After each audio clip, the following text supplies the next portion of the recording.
Hi, this is Miss Michaele. Sometimes we get frustrated in our magical work because the people we want to help just can't be bothered to take part, or they can take care of their own problems by themselves, thank you very much.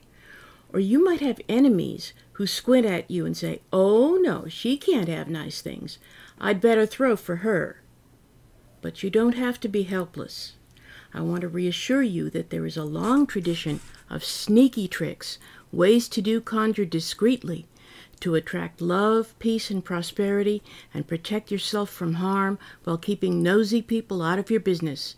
For instance, folks have been dressing regular lamps just like candles for about 100 years now. And there are about 1 million things you can do in your kitchen, and the laundry room, and the bathroom, and so many other places, every part of your house and every place you go.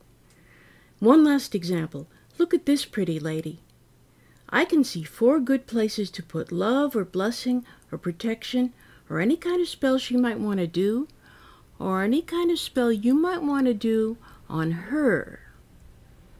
So get your ticket to the 2023 Hoodoo Heritage Festival and learn all about it.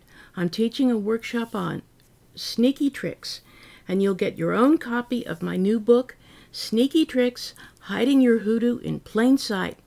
Hot off the press. See you there.